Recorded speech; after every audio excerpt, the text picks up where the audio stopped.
Hey, everybody, welcome back to The Collective. We have another fantastic show for you. I am very excited. We got Doc Gino and Clay here.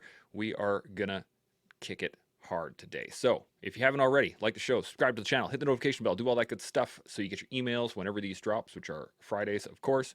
Um, Before we get too deep into any sort of conversation here, let's get some intros. Gino, give me 10 to 15 seconds. Who are you? Where you come from? All that good stuff. Give. Right on, brother. From Tampa, Florida, in the good old United States. And I am a behavioral scientist and do a lot of work in brain optimization with the special operations military community. Outstanding. Clay, how about yourself? Yeah, so veteran, OIF, OEF, light infantry. I'm in Virginia, so not too far from Dr. G there. Uh, BJJ practitioner, kickboxing instructor, practitioner, and yeah, just here to chop it up with you guys. Outstanding. This is going to be a great convo. Sean, you got any points before we jump in? Nothing at all? Okay, well, let's kick this off. Today, I was having this thought earlier was the fact that, as Sean alluded to, I need to give back more. So I've been, I call myself an Okay. ed. Okay. Okay. Hang Oh, on a sec. okay. Hang on a What do sec. you want? What do you got? Hang on a sec. Let's not lay it at Sean's feet. I didn't say you have to give back more. That's not what I said. I Okay. said you could choose to give to certain elements or organizations or units. I said you could choose that. I didn't say chance burls you're not giving enough and you need to give more. That is not what I said. It So was let's pretty clear that. close. No, It it was, wasn't. but okay. Well, it brings up this is the point that I wanted to bring up, and the question I wanted to give you guys is the fact that right off the bat, there's a thought pattern around wanting to be of service. There's a thought pattern of wanting to help out your community. There's a I guess behavioral pattern as well in terms of you want to help the people around you that are deserving of help. But how do you make those distinctions? How do you go, these people really need my help, and I could help them with X, Y, or Z.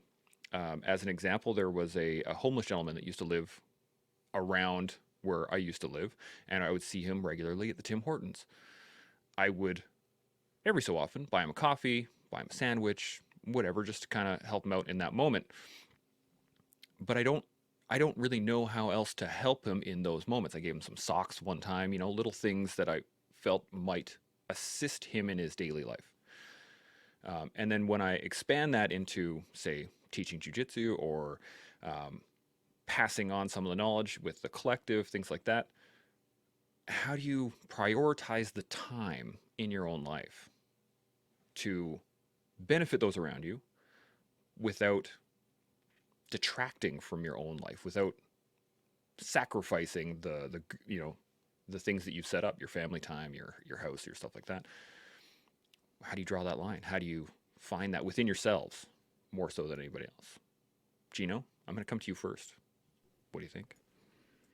So this is an interesting one, man. And it's an interesting one because there's a few different facets, right? Immediately where my mind goes is everyone is always looking for a solution, right? What is the solution to A, B, C, or X, Y, Z? What is the solution when it comes to community service and being able to prioritize from an order of magnitude and value alignment where it is that I should be pouring my time to get the biggest bang for my buck, speaking in the currency of time, right? To make that impact, but at the same time, not sacrificing my own identity and compromising myself in that process, right? So there's that element of solution, right? But then there's also another element of dissolution, right? So solution versus dissolution. What can you dissolve in your life to give more to that cause? If it fills your cup that much and it contributes to the values that you have, the personal constitution of what it is that you stand for, what are the other things in your life that you feel require your time, but perhaps don't fall in alignment with that constitution and those values? And perhaps you could use that time to give back to your community because it makes you feel that much better as a public servant or a community servant or as an individual human being helping another person along the journey, along the path of adversity and challenge. That is this thing called life, right? And so I don't have a clear answer for you on that one. I'm just telling you where my thoughts are taking me right now, and being able to delineate between the two. And how do you find that solution rather Or how do you find the dissolution, the things that need to be dissolved in my life so I can give more to that, and it actually fulfills and makes me more robust of a person, um, and at the same time not compromising, right, what it is that I believe and stand for. Absolutely. Clay, what are your thoughts on this? Yeah, it reminds me of uh, this word. I was reading this book, Think Like a Monk by Jay Shetty, where he went to an ashram to be a monk as in spite of like his family wanting him to be a doctor because he was Indian. But in there, they talk about this word called dharma, and it's a word that means when your meaning and purpose match what the universe also needs. And so my thoughts are, are you even useful in what the person is needing you to help with? Because like if in that word, when he explained it, he was like, you can find meaning in your life, but if other people don't view like what you find as meaning and meaningful and helpful, if it's not useful to other people, then it's a passion, it's just like a hobby. So you really kind of got to ask yourself, kind of along the lines of what Dr. G was saying, is if it's not useful, if it's not helpful, then it's the old army thing. Well, I'll get you the answer and find you someone else that can. So don't waste your time if what the person is needing from you is you can't provide them a useful tool in there at all. So that's one way, I guess, to kind of divide your time, or to see if like it's even worth your time. Maybe Sean's a better person to help them with whatever their problem is, and it's not you. And that might be a good way to go about it. Yeah, I like that, Sean. What are you thinking? Well, the first things that come to mind are actually from Wednesday when we taped the first ever The Gold Mine podcast, a spin off podcast brought to you by The Collective and Lexus, which is an inside joke, which amuses me. So I'm reminded of the conversation on Wednesday, and it was with Few Will Hunt. So the two guests, first time we ever talked to them, they don't have any background in serving their country as I see it or as I understood it. Neither one has been in the military, neither one has been a first responder or etc. So they're not Leos. They're working class guys, as I understood it, who are pretty gritty and wanted to change the way that they saw society operating and the lack of commitment to hard work. Or essentially, I'm going to say they were disturbed by the fact that society was getting softer. And so they wanted to do something about it. So they started a little bit of a counter movement, Few Will Hunt, where they've started to collect a community of, as I understand it, over 100,000 people now on their database. And the movement is along the lines of they've got several mantras. I believe it's 10 or 11 mantras, and it's various statements or quotes that are super legit. And one of them, I'm going to distill it down into a simple give get, where they're all about what do I give and what do I get? Because there has to be give get, or there has to be get give in order to run your life.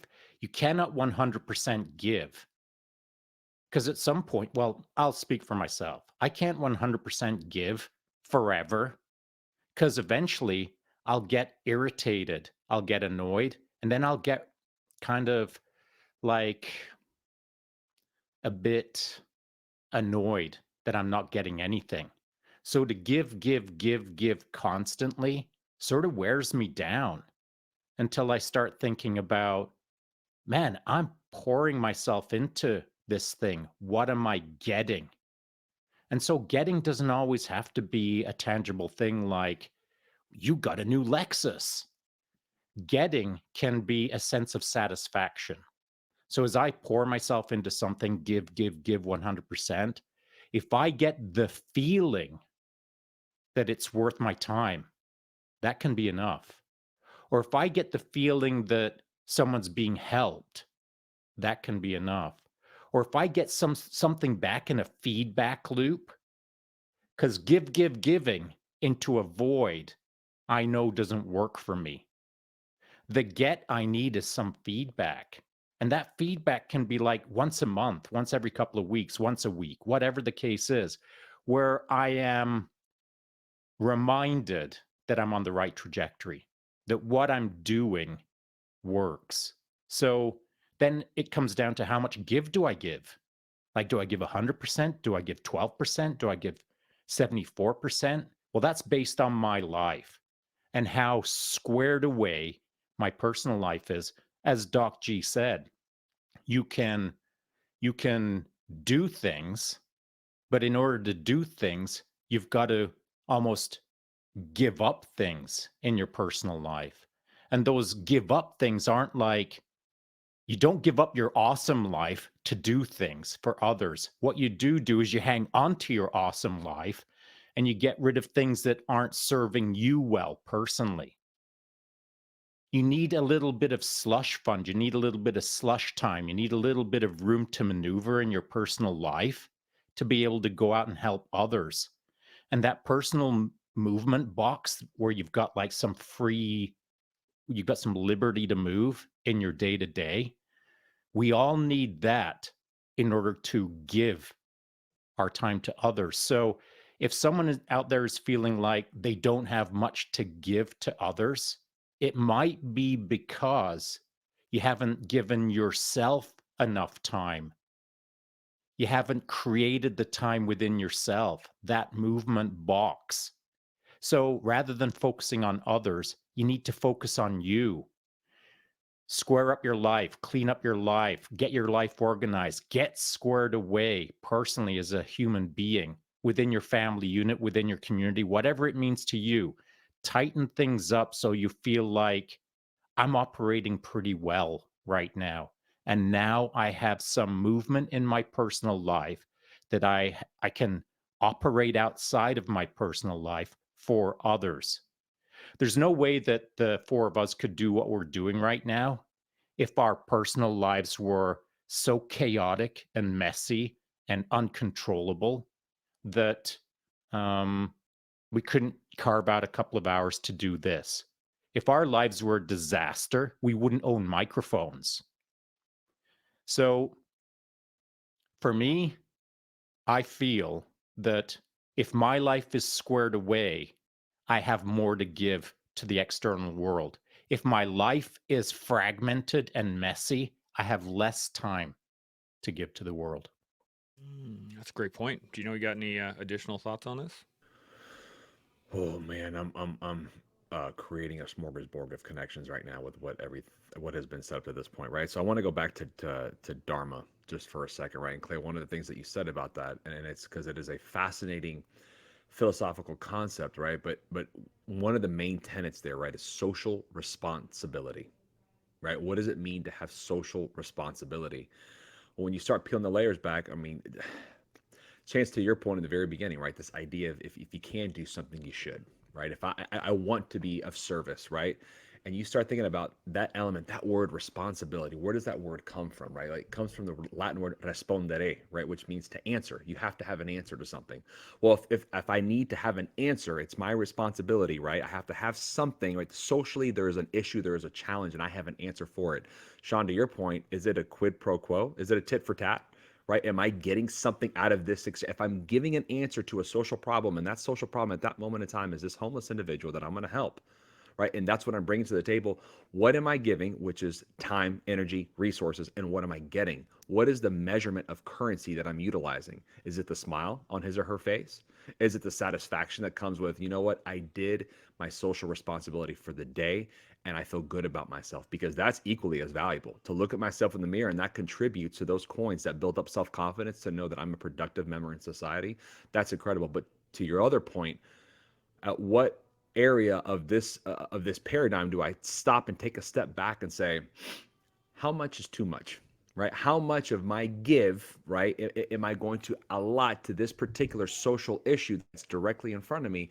And do I start sacrificing elements within my own value system and things that I stand for, and now start to question my intrinsic worth you start teeter-tottering, but it goes back to being square. Now, being square meaning what? Do you have alignment in your life? And do you understand that it takes discipline and consistency to maintain that alignment so you do have the ability to answer those social issues and answer those social questions, right? And those challenges, like this particular example. So it all does boil back down to this concept of what is it worth to you? And what is the expectation that you have to reach a level of fulfillment, knowing that you're going to give intrinsically with not having an extrinsic expectation of receiving something in return. And that I think is a really important thing, which not just in this particular example, across the board when it comes to social responsibility, I think most people drop the ball in their understanding of that. This brings up a very good question, but I want to see, Clay, you got any additional thoughts on this before I jump into that? No, I mean, Dr. G kills it. It reminds me of, something that I'm learning in my own life right now of a lot of like high, quote unquote, high performing people like Dr. G and Sean. They know when to say no, and they know how to identify when to say no, because something I'm learning is when you say yes to everything, then you're kind of losing out on an opportunity somewhere. Saying no opens the door to other opportunities in some cases. So it's good to have this conversation and really think about better ways for myself of saying no, because the being able to identify the vital few things in life as opposed to the trivial many, because a lot of people are going to come and ask you to do things.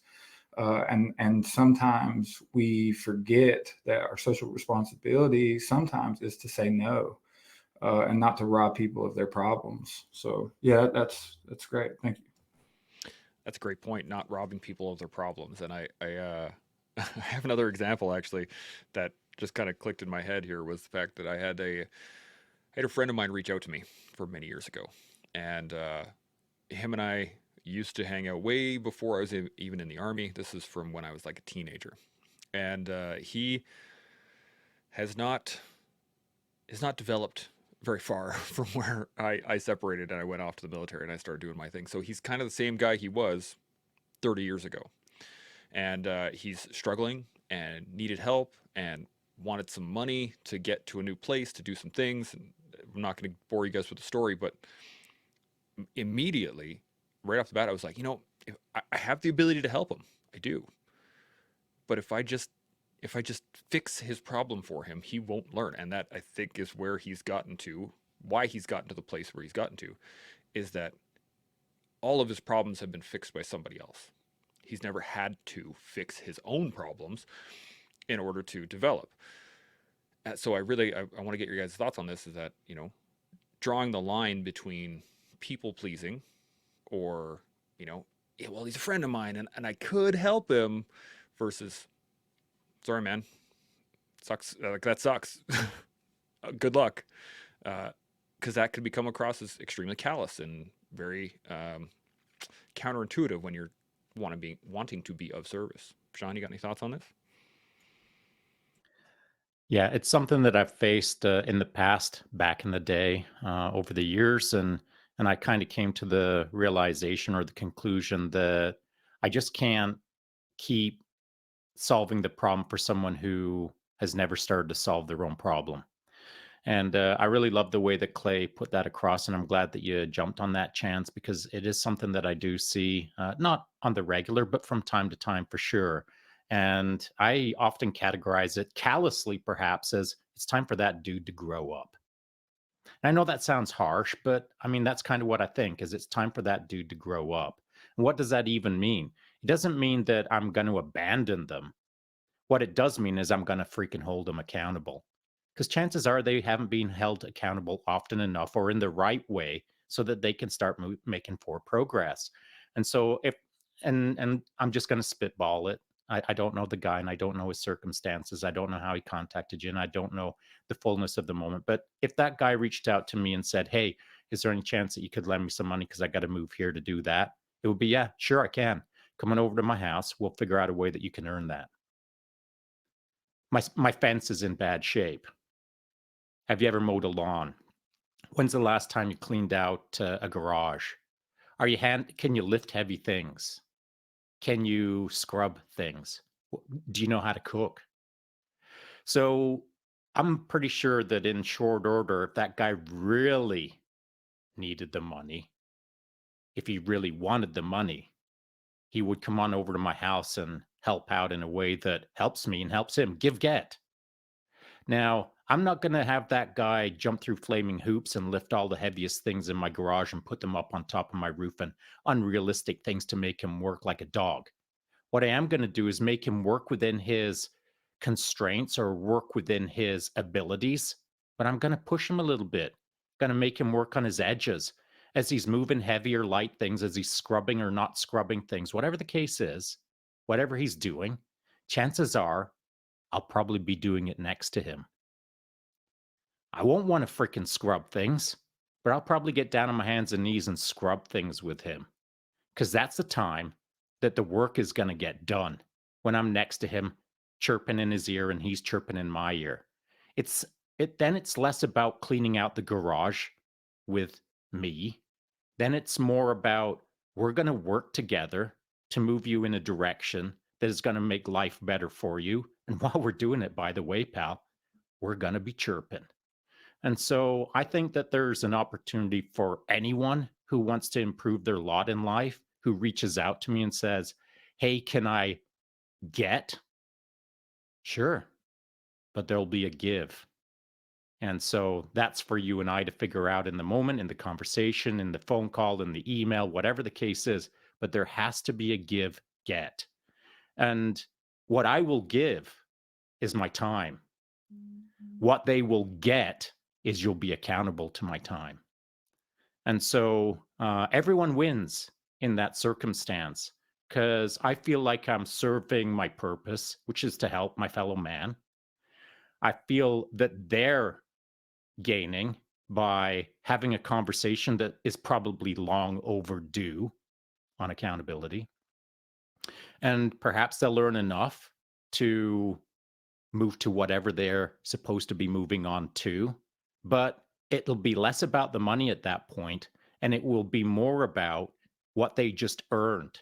And that's my time and my ear and my future commitment to them. Days, weeks, months, years from now, next time they reach out to me, if they've just done a little bit of sweat, blood, and tears in the moment, they've earned my respect. And when they reach out to me, I'll give them my respect. And if they need help, I'll help them based on them showing up and doing a bit of hard work and being accountable. Absolutely. Clay, you got any thoughts on this? No, I mean that's 100%. The best case scenario is that they would come to you asking for some help, and you would basically say, hey, quid pro quo, I'll help you if you help me. But as a former substance abuse counselor, people like that typically don't ask people like Sean to help them out. They usually go for the person that they know won't say that the person they know that has a hard time saying no. Because I'm incredibly empathetic, and I'm probably one of those people that people would ask because I'm always trying to give and not say no. So I think Sean's right, but sometimes I think I need to take that stance with people more in my own life because they usually go for the people that they know they'll get an easy yes out of. Because again, it's that kind of what Dr. G was saying is Jordan Peterson says the same kind of thing of like if you can't make your bed, you can't tell me about the world. So chances are that their life at home isn't put together. So you're asking someone on the outside to help you put your life together because you don't have it together. And a lot of the times those kinds of people are good at identifying, I won't say victims, but people who will give them what they want. Absolutely. Gino, what are you thinking? So it's kind of the old cliche saying, right? So just because you can doesn't mean you should. And it's one of those, and that is an old school thing, man. It's applied in many different social domains and many different settings. But what we're talking about here, right, is having the discernment, right? And that really is a key word here, like to distinguish, to know in your mind in that particular situation, and if it's a teachable moment, right? Because we are talking about teachable moments, but it's a teachable moment with the intention and the likeness and the goodness of helping fellow man at a social level, because you're dealing with someone who's going through something and they're clearly coming to you because there's a lack of something and they need some sort of guidance, some sort of leadership, some sort of influence to make a different decision, to hopefully have a different outcome if they're willing to put in the work and the effort. And that's where I really truly think that when you're on the opposite of the person who's providing the discernment, who's providing the resource that they are in need of, being able to contour it and craft it to get as much juice out of that squeeze, because sure, anybody can sit there and pull the $5 bill out and say, here you go, right? But what did you do for that actually taught you something, which for you, the providing the $5 bill, that's what's going to make you feel good. That's what's going to continue to perpetuate this idea of, I like having this kind of social responsibility and help and service to fellow man, because I know at the end of the day, I didn't just give him a fish. I taught him how to fish, or at least I taught him how to take the line and put it around the hook, or how to grab the shrimp and put it on the, whatever the case may be, right? It's a game of inches and not miles, but what are the things that are being done that push forward that discernment? Because that is a skill set, and that's a skill set that is a direct reflection of mastery of yourself, mastery of your values, mastery. What does this situation call for?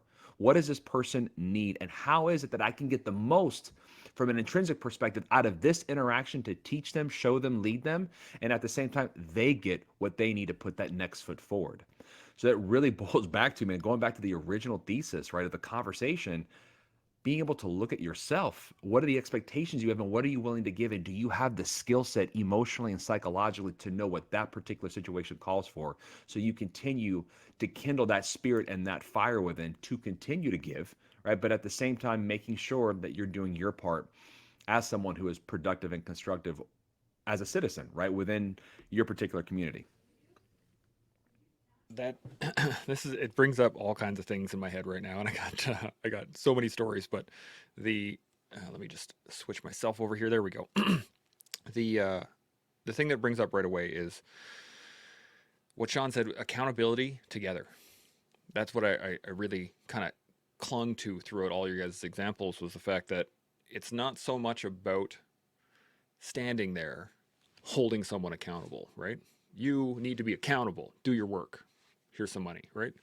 It's about trying to show the way. You're trying to lead the person down the path rather than dictating. And Sean, when you were talking about the getting them to move heavy things, I was picturing moving a bunch of sandbags from one pile over here to another pile over here and having people just stand there and watch you do it.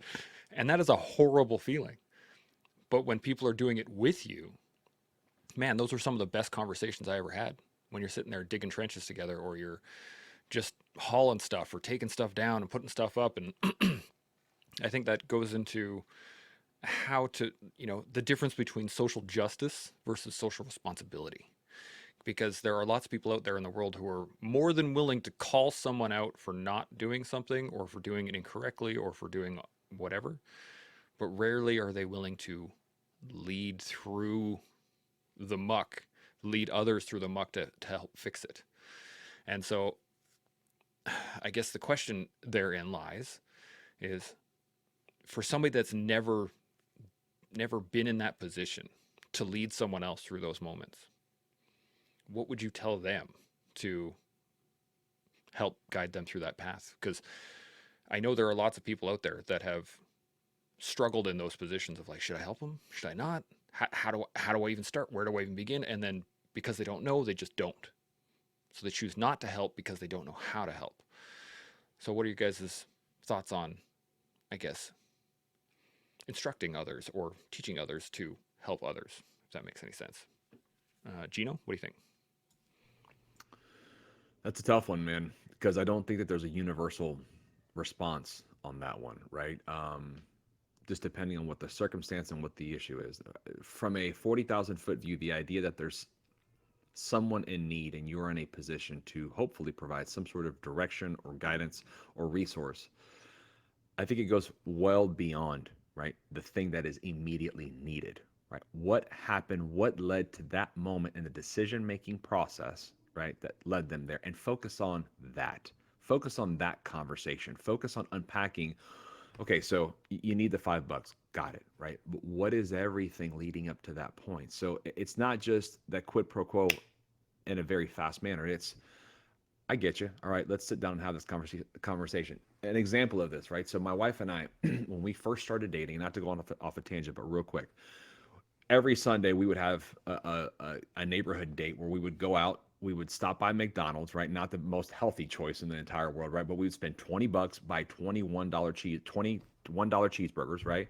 And walk the streets, right, downtown and give them out to people that we saw that were hungry. But the whole point was not, it was not giving out the food. It was getting to know them, right? So it would be a 15 to 20-minute conversation, literally all day, right? We're doing this, talking to people, hearing their story, right? What were the circumstances in their life? And we both learned so much about what we didn't know, because you automatically come to these assumptions and conclusions without understanding what is it, what's the benefit of us doing this and pouring this time.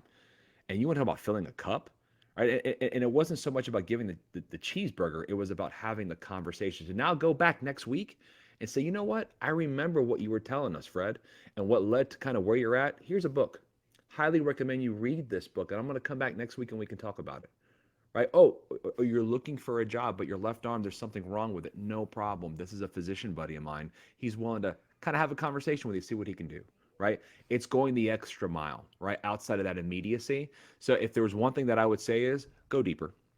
Outside of whatever that surface level thing, take the time to go deeper, because you're not just doing them a favor from a social responsibility perspective, you're doing your heart, mind, and soul a huge favor, right? To really start getting to the root of what's going on and truly being part of that solution, as long as you're willing to let go, right, of whatever preconceived notions that you may have that led to that particular moment in time. Absolutely. Clay, what are you thinking? It's very very similar. It's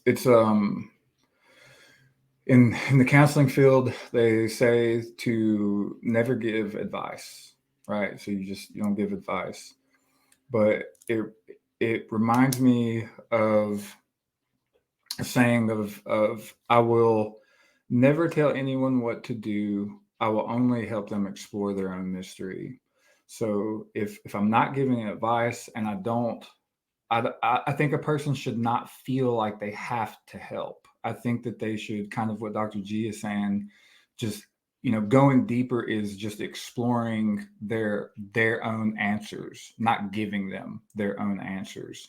Because a lot of the times, people, they if you give them an answer, it's not going to be as effective as if they come to that answer themselves. So you're just trying to not necessarily help or feel like you have to give an answer. I don't know what Latin term you said, Dr. G, but it was really cool. I couldn't say it if I wanted to, No, but it's responder. It's respond with the ere at the end of it. okay, gotcha. Yeah, but so like not giving people an answer, not helping and feeling like I have to give a solution, but like Dr. G saying, going deeper to me is helping them explore their own mystery, their own whatever it is that's ailing them in that moment, that's causing them to be behind. So yeah. Absolutely. Sean, what are you thinking on this? Well, if somebody needs $5 from me, here's what I think. And the $5 is a proxy for any amount of money or any help or any drive to anywhere. It goes like this. The moment that someone wants something, I project into the past and I project into the future. When I project into the past, my simple question to myself is, how did they get to this point? What is it?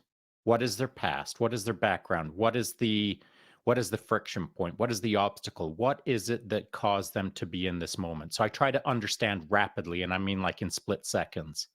I try to rapidly form up a construct, whether it's right or wrong is immaterial. I try to form up a construct to give me a sense of where is this person right now. And if that sounds judgy, well, my apologies, but that's what I do. I try to understand the person instantly, as fast as I can, to get a sense of how did we get to this point where someone's got their hand out for the $5 as the proxy.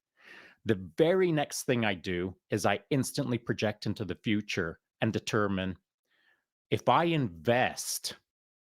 Now, I should go all caps on that with all sorts of exclamation points after it. If I invest in that person, the reason that I've invested is because I've cracked out into the future to see what I think can come of this.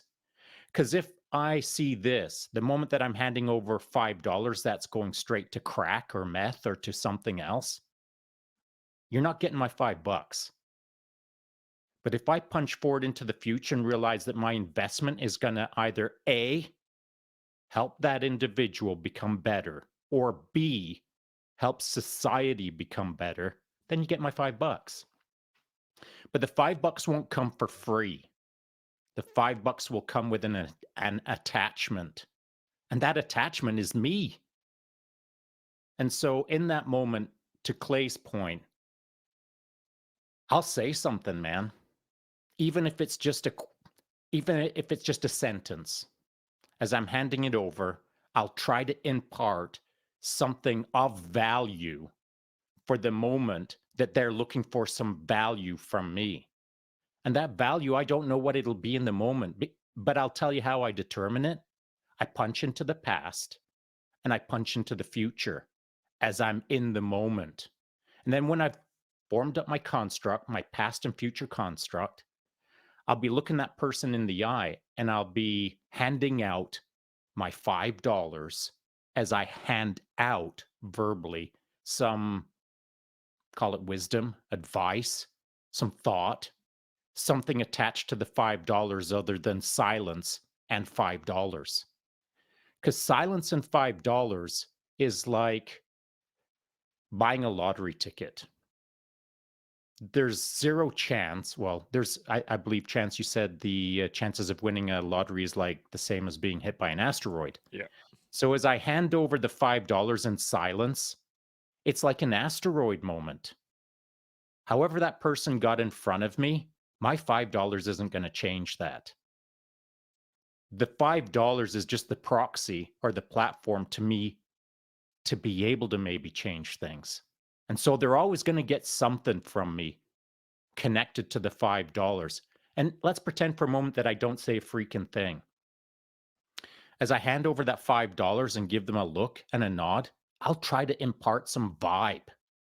I'll try to give them some form of energy that they pick up on what I'm putting down in silence, where they have to pause for a moment and think, hang on a sec, what just happened there? There's more to that than just a $5 bill.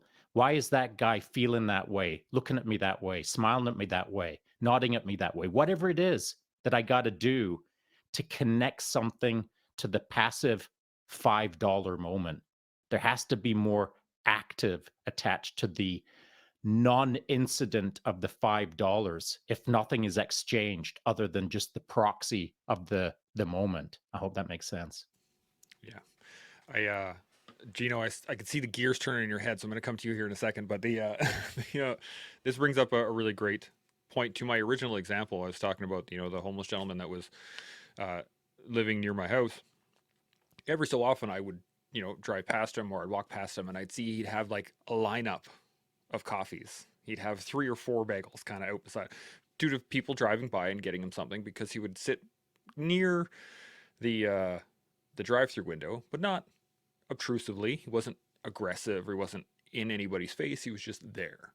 And the funny thing is that what I would try to do, especially when I had my boys with me, was I would try to talk to him. Just engage him in some sort of conversation. Whether I gave him a coffee or not, I would wave at him. I would just acknowledge his presence in general. And he would always have this big smile, and he didn't have a lot of teeth, so it was kind of caricature-y in the moment. But all I wanted to do in those moments was try to engage him as another human being at the root of it, regardless of his circumstance, regardless of the situation.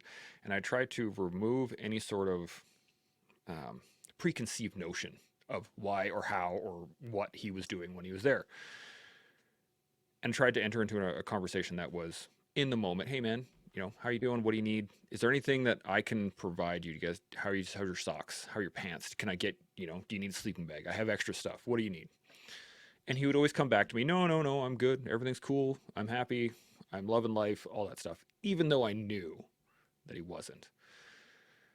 So, to that point, you want to help somebody, you have the opportunity to help them, but then they don't want your help. They refuse to accept what it is you're trying to offer, even if it's just your presence. Should you accept that and just, okay, cool, man, have a good one, see you later?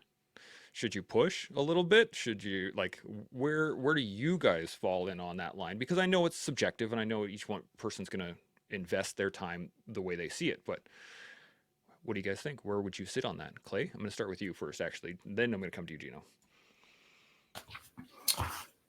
Yeah, I mean, so they ask for my help and then they don't want my help.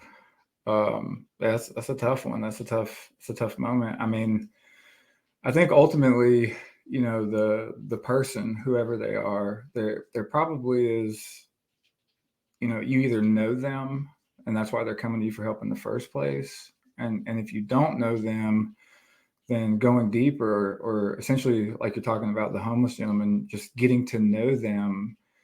If getting to know them turns into they don't want your help, then all I could do is say, well, if you do need my help and you want to agree to whatever terms there are, then just let me know, man, because then the onus is on them, right? The onus is on them to make the decision on whether, do they want the easy handout or do they want to have some responsibility for what they're asking for? And if not, I can leave it on the table for later date, but chances are they're probably just going to, go get that, again, $5 somewhere else, Absolutely. Gino, what are you thinking? Man, so this is it's interesting you bring this up, Chance, because I had a situation 2 weeks ago, right? Happen. I'm with my family. We're leaving church at the time, and in the parking lot, there's a gentleman, right? Sign, homeless, right? So I walk up to him, start to have small talk, right? Getting a picture of his story, and in my mind, my wheels, Sean, just like you, I'm churning. I'm thinking to myself, okay, so I know what the ask is, right? Now let's get to how it is he landed here, and then what's going to happen with any sort of resource that I would provide him. So I get to the point of, so what do you need? And he goes, I don't need anything. And I'm taken back a little bit, right? Because when you got the sign, it says homeless. So I'm assuming you need something. He goes, no, I'm just letting people know that I'm homeless. I've been homeless for 16 years. I've chosen to live this way. I've chosen to have a minimalist lifestyle because I think society already has too much, too many homes, too many shops, too many things, too many cars. I'm just letting people know that I'm homeless and I'm okay with being homeless. Now, going back, Chance, to what you brought up before, right? Social responsibility versus social justice, right? From a systemic perspective on the social justice side, right? Systematically, as a culture, as a Western culture, we're thinking that's an outlier. I need to do something to help that outlier, right? And so now social responsibility, which is an ethical question. My ethics are telling me that something is wrong. Let me do something. And now I'm having this person tell me, no, I don't want you to do a thing. I'm very happy, and this is by choice. So what do so now it's a self-reflection. Do I look at myself in the mirror and say, don't waste your time trying to help something where no help is needed, but I want to now try to convince him that something is needed, right? It doesn't work that way. At that point, now I'm jeopardizing, right, my own ethics, because now I'm putting myself in a position to force my will on somebody versus what is needed in this particular situation for this individual, or what is it, do I feel like I need to do something because this doesn't seem right? And so it can be a bit of a conundrum. It's a bit of there's a confusing space or to be okay with it. Now, is that the norm? I do not believe that is the norm, right? I had never run across that before in my lifetime. But when you're dealing with someone who is seeking for guidance and seeking for help, and then you offer it and you give it, and then it's not accepted, this kind of boils down to a self-respect thing, right? Where if you're square and your values are square, and the most important thing we all have is time. If they're telling you, no, I don't want your time, at that moment for me, it's I pull the plug, right? I will still be cordial, I'll still be nice, but now we're operating at a different wavelength. Now I'm not looking from a discernment perspective as a teachable moment or empowerment moment. Now I'm just looking at as two humans that are part of the same community. And if this is how you've chosen to live your life, man, good on you. That's great. As long as you're not harming anybody and you're not harming yourself, I wish you the best of days. Now, if you're seeking something and you're willing to put the time and give me the effort and the energy, then we can talk. But if not, for me, it's one of those, I go hands off pretty fast. Absolutely. Sean, what are you thinking? Two things. I'm going to throw out the second thing first. So the second thing is these kind of opportunities are moments that everyone should take. Even if you feel that you can't help the person, you know who you're helping? Yourself. Because you're going to learn how to manage the situation a little bit better. You're going to learn how to communicate with another human being who maybe you're not on the same sheet of music. You're going to figure out a few things about who you are in the moment versus who they are in the moment. And so I think it's valuable to engage that. And I see a lot of society doesn't engage in these, we'll call them uncomfortable conversations, for lack of a better term. And because these moments aren't engaged, the person never gets used to working through uncomfortable situations. And now they're kind of like fragile.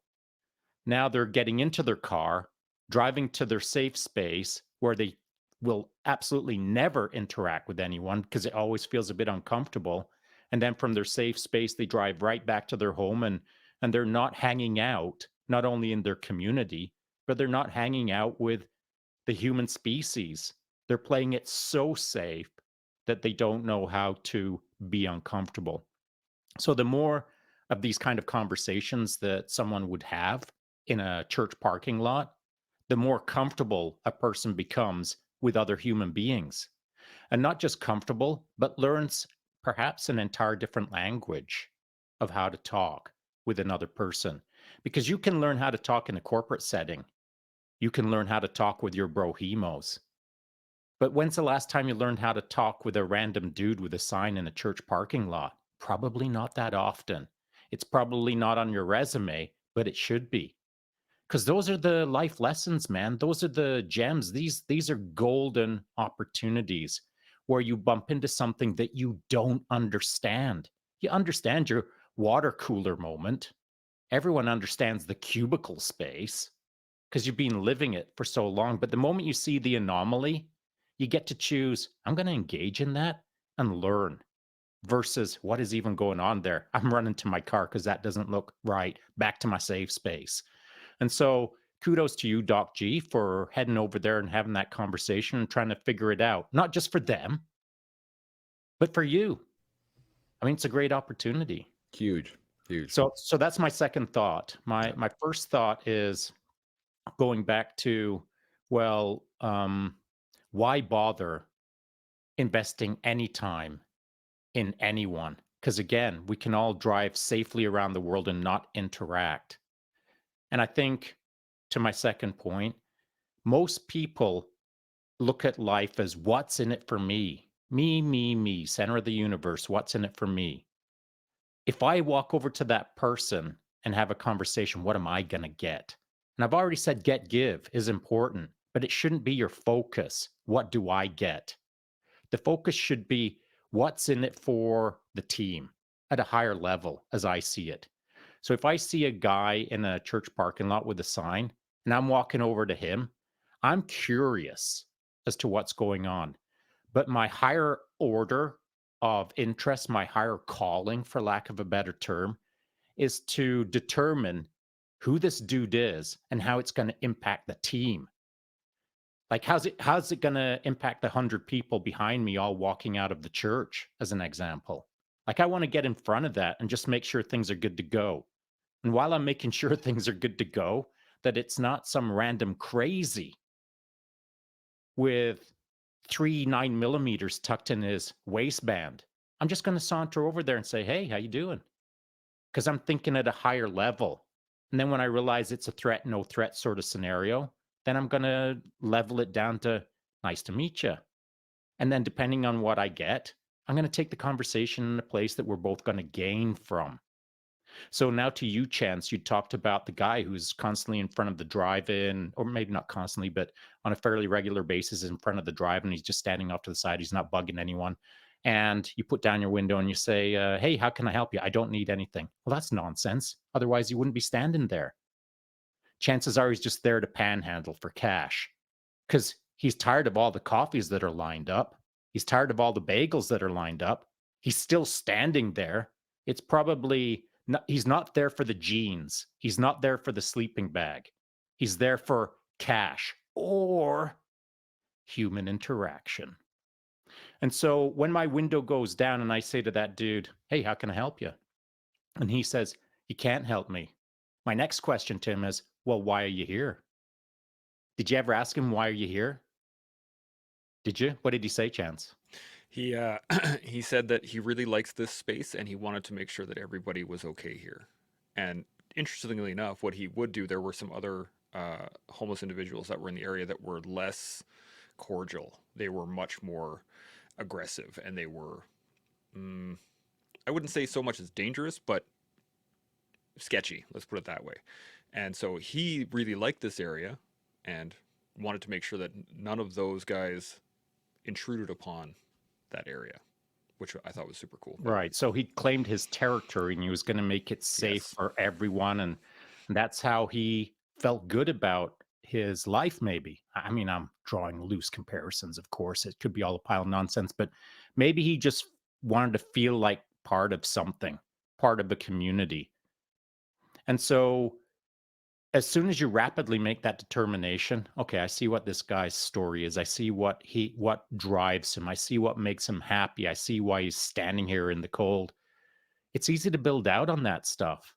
But it's hard to do it with your window down as you're next in line waiting for your coffee. And now you're moving forward and you're just like, okay, see you later, buddy. I mean, my response is this: why are you here then? And maybe he relays my story. And then if I am really invested in trying to make a difference, my next response is, I dig it, bro. Hey, you know what? I wouldn't mind having a coffee with you next time I'm here. Next time you see, let's head on inside and get a coffee and get a read on him. And if he says, no, I never go inside, cool.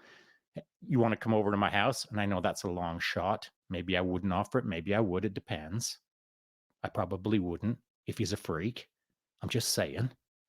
So, I'm going to read the situation to be risk reward basis now.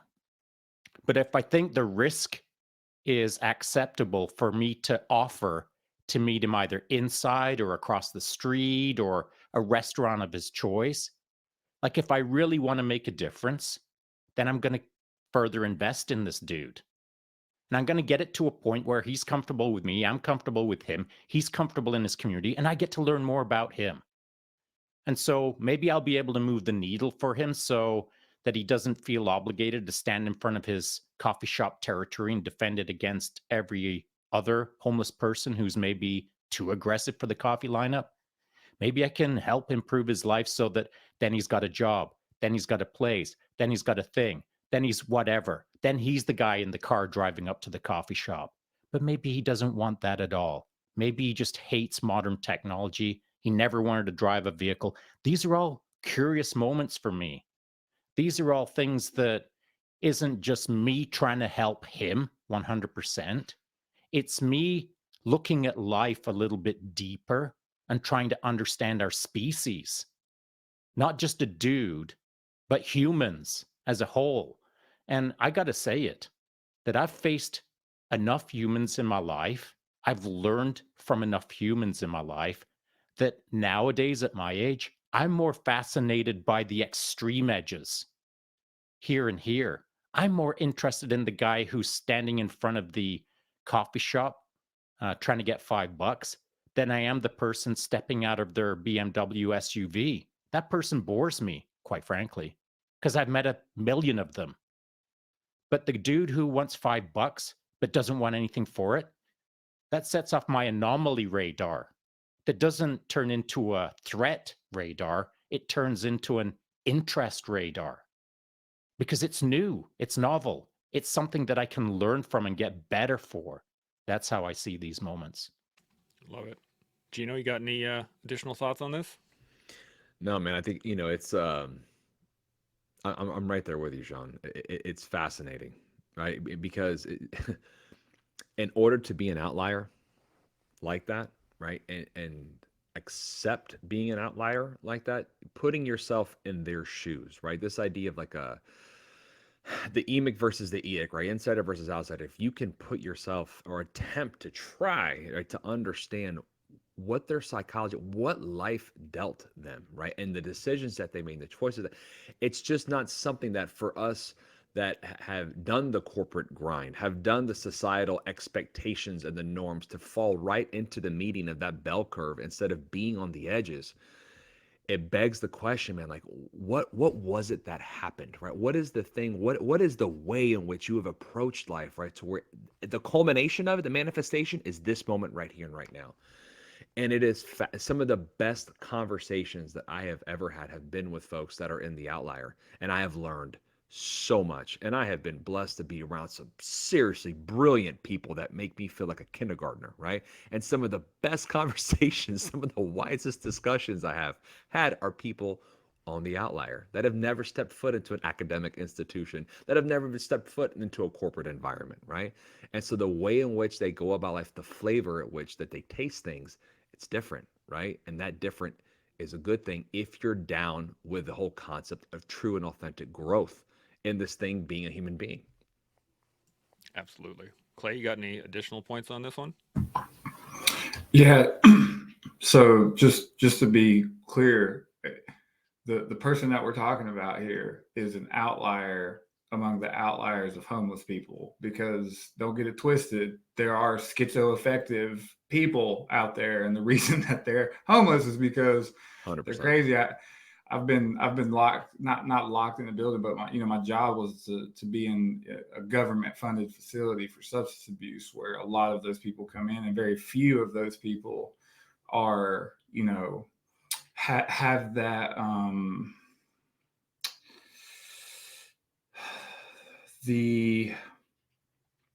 the novel thought process of accepting to be much different than society is, and with a purpose. Those people are not, they're very few and far between. So yeah, I just don't, be careful approaching homeless people out there, on the streets, guys, because sometimes they do really genuinely have mental health issues. Absolutely. This is an interesting thing, because I actually wrote down here when Sean was talking was capabilities, because this is a key point, I think, in engaging other people in the world, is understanding what your own capabilities are.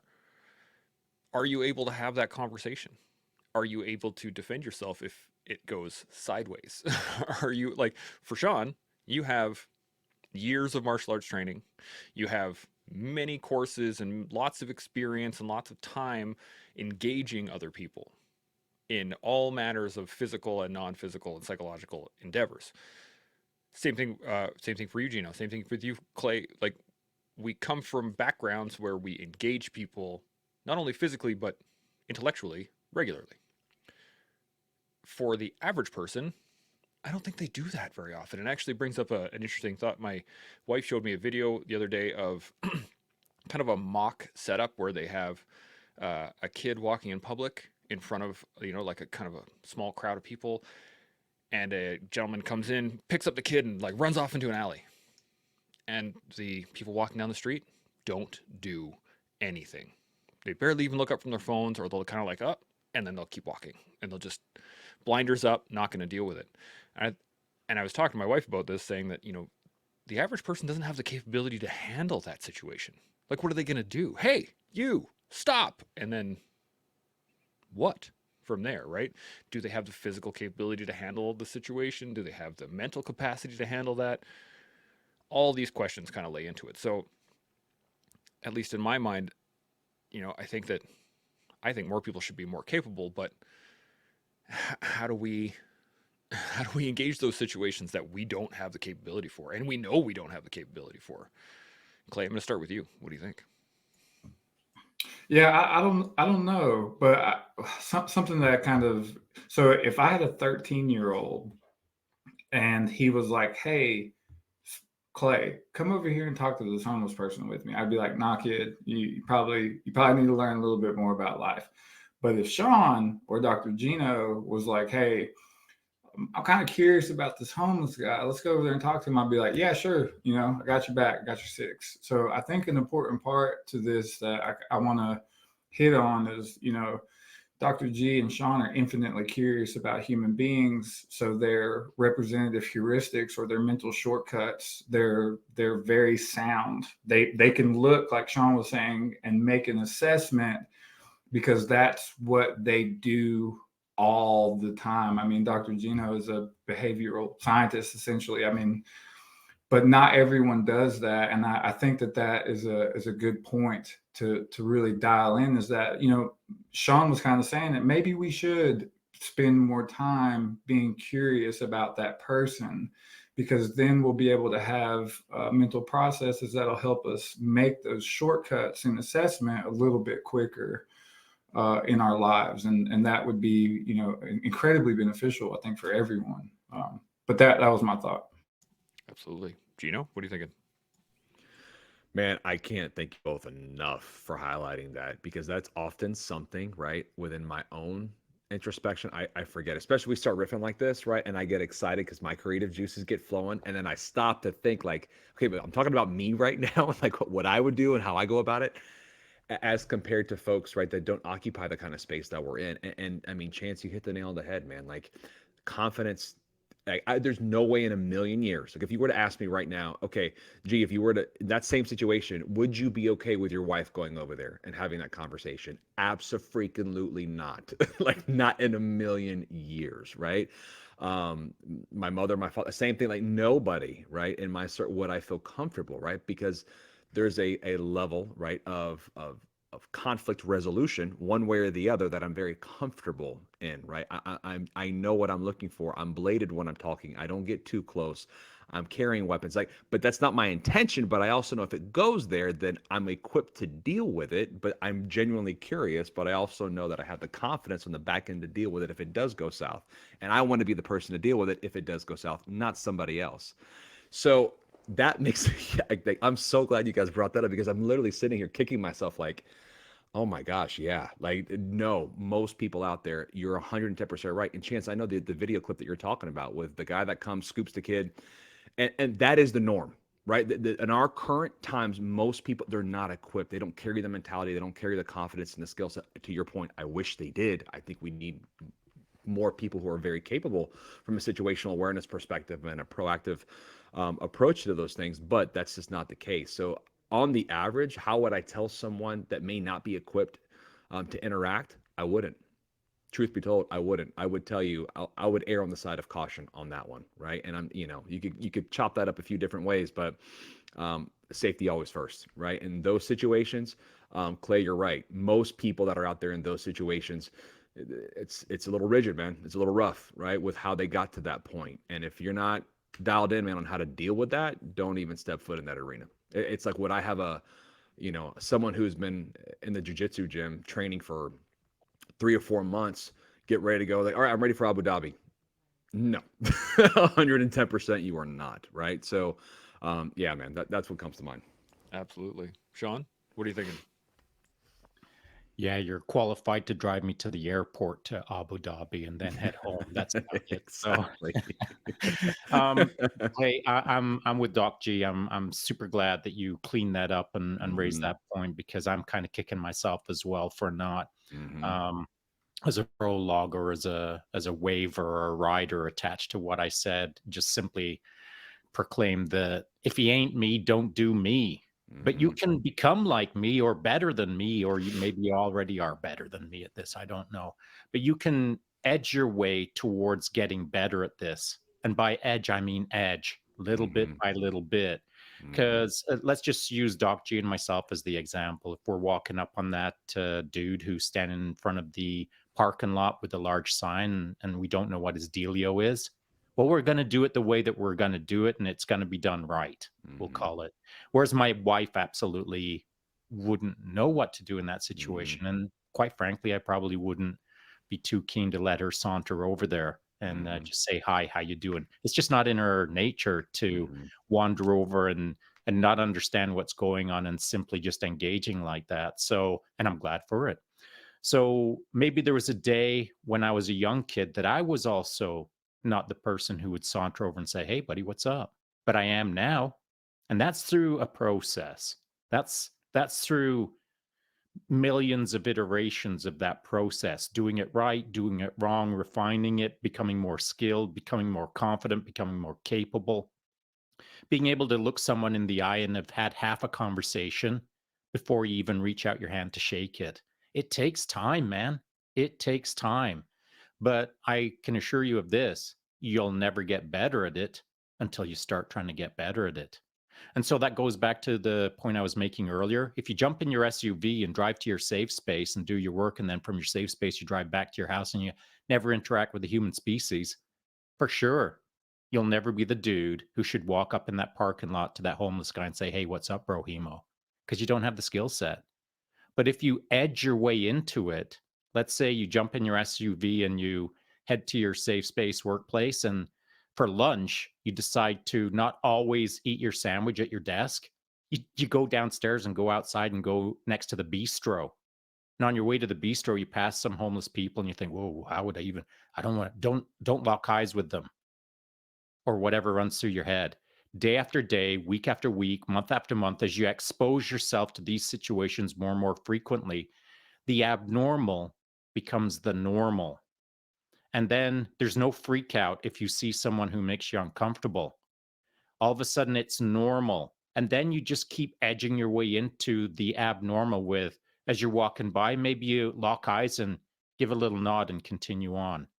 And then weeks or months later, that nod is like, "Hey, how you doing? Good to see you again." And then weeks and months later, it's, "Hey, buddy, good to see you. How you making out today?" And maybe you pause for a second to read the situation. And so any anomalous scenario, any outlier scenario takes granularity. And if you don't have the granularity, then edge your way towards understanding what granularity is over the months and years that it takes to learn it. But there's no harm in improving your ability to interact with human beings as long as you're doing it intelligently, safely, carefully. You can edge your way in veneer level, bit by bit. You don't have to dive into the deep end. But why bother? I mean, why even bother? Why even bother engaging with someone that maybe is going to scare you or disturb you or question your life? Why even bother? Well, that's how you grow as a human being. Because if you're safe spacing your way through life, you're one dimensional. I got to say it. But if you're interacting with other human beings who challenge you, who make you think deeper or richer, or even make you question, "Am I saying stupid things right now?" That's good, man. That's how we get richer. That's how we become more accomplished. That's how we gain confidence in our direction in life, by being checked or by being held accountable by the people who are in our life. So I feel that in order to understand how to do life better, you've got to get involved in life and do better. Plain and simple. Yeah, absolutely. Now, Gino has got to run. So, do you have any final thoughts, brother? Anything off the still rattle around the back of your brain here before I let you go? I mean, I think one of the biggest things that, look, at the end of the day, at an umbrella 40,000 foot view, right? If we're talking about this idea of how do you navigate, negotiate, and monitor the level at which, right, you take social responsibility, right, and the time that you're going to give to be a socially responsible person to address some of these issues and some of these challenges. Truly, the first place to start, right, is introspectively. You got to look within. And Sean, to your point in the very beginning, right, the quid pro quo was around for a reason, right? Any human being, once or twice as a one-off, it's one thing, but when you pour consistently and you don't get, or you don't feel like you're getting anything in return, it's going to become a point of frustration and resentment, right? So you have to understand the currency that fills your bank. And when I mean your bank, I'm not talking about a physical bank. I mean the bank that's in here and in here, right? What are the things that matter to you that help contribute to your growth, that will continue to fill your commitment to social responsibility? If you don't have a beat on that or a dial in on that, that's where you start. You don't just start doing stuff, right? You need to take a step back and almost write it out, map it out. And then as you go, you're going to learn, right? you're going to figure out, oh, well, I kind of liked how that felt. And I kind of saw a really nice outcome as part of that investment of time and investment of resources. Cool. Let me rinse, repeat, and do it even more. That's wonderful, right? But, and then also power in numbers. Surround yourself with like minded people, right? If it's one of those things, man, where you see 3 or 4 folks that are in need, don't go and approach them by yourself. Take 4 or 5 people that have an interest that want to do the same thing. Take them with you. Now it's a group affair, right? And if you have a group affair going on, now you're getting a collective, right, built up, and you have that collective consciousness to get to a solution for whatever that situation, that problem is. And at the same time, it's much safer. I'm not going to say it's 100% safe, right? But it's safer, right? So that's what I would sound off with, brother.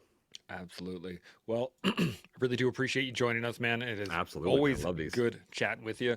I'm going to get you back on so at some point we can go the full Absolutely, full bro. time. 100%, man. My 5-month-old is yelling for me right now. So go handle it, man. Yeah, Good man. absolutely. And that goes to our point. Take care of yourself, take care of your Bingo. family. That's right, bub. Keep going. All right, brother. We'll talk to you soon. Hey, absolutely. Clay, it was a pleasure, brother. Awesome. Sean, good seeing you, boy. Chance, thanks, brother. We'll see Yeah, you. you too, man. Thank you. See you guys. Now, Clay, you got any thoughts on what Doc Gino just laid out? No, I think it's a good point. Back to when I was talking about Dharma, the thing about that like really struck me is your social responsibility. It could be fulfilling, but if it's not useful to the person or to the universe, then you kind of got to check yourself a little bit, because you can have a passion or a purpose or meaning, but if it's ultimately not useful and no one's telling you that what you're doing is useful, that should be taken into consideration as well. Absolutely. Sean, where are you coming at from this? Well, I do agree, Clay, 100%. And in fact, just this week, I've been putting up a couple of little posts on my IG stories or IG feed about creating.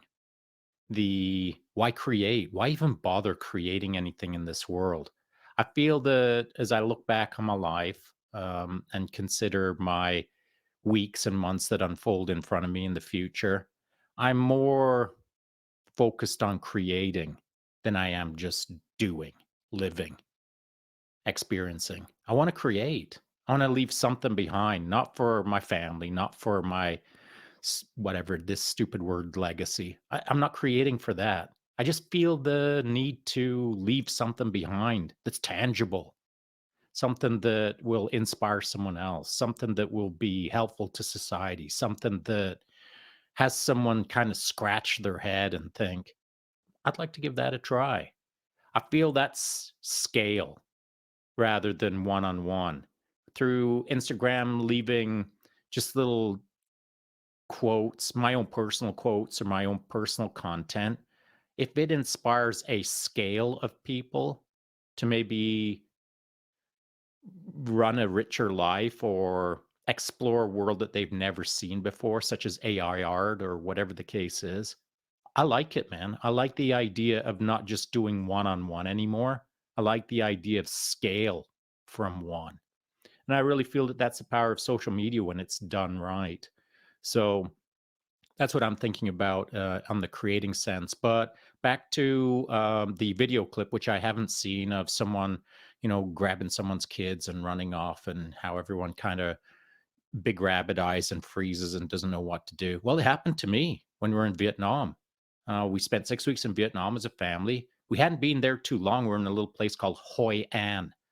And, oh, sorry, wrong. Mui Ne is the first place that we visited. And it's out kind of in the middle of nowhere. And back then, our boys were 2 and 3 years old.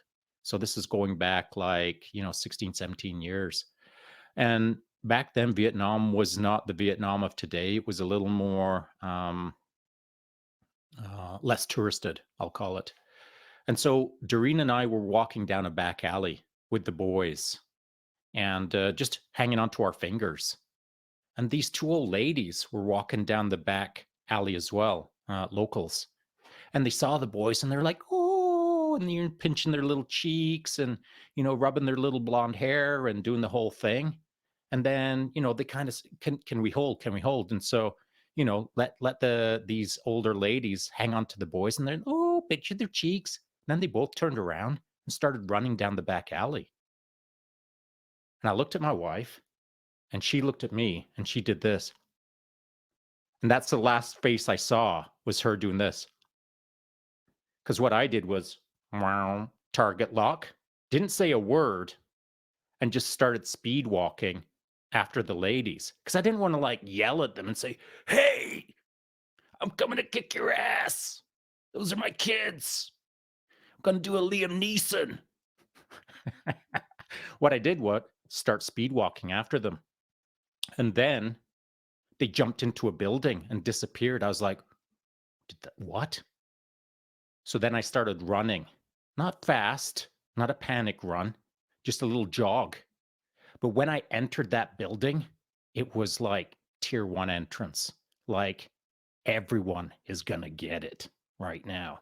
So as I entered, I scanned to the right, and down just below me, a little bit of a drop in the dark, were a bunch of guys, like a bunch of Vietnamese men, all working in the dark. What they were doing was they were making fortune cookies. So I had time to scan them and think, no threat. Looked into the room. The ladies were gone. I was looking at a living room, busted into the kitchen, and there they were, just holding the boys, smiling and feeding them little fortune cookies. I was like, okay, cool. Let's bring it down. I sat down, had a few laughs with the ladies, etc. No big deal. But the moment that they grabbed my kids and started running down the back alley, it was go time. And I knew that I wouldn't have to kick anyone's ass, or at least I didn't think I would. But that moment was not getting away from me. I didn't just shrug my shoulders and think, now I don't know what to do. I'm trained precisely to handle that situation.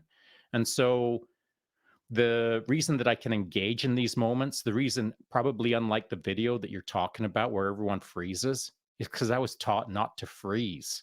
And how was I taught not to freeze? Through multiple iterations of how to do life better. I learned it through tier 1, of course, but if tier 1 didn't exist, it would be my responsibility to understand how to manage that situation.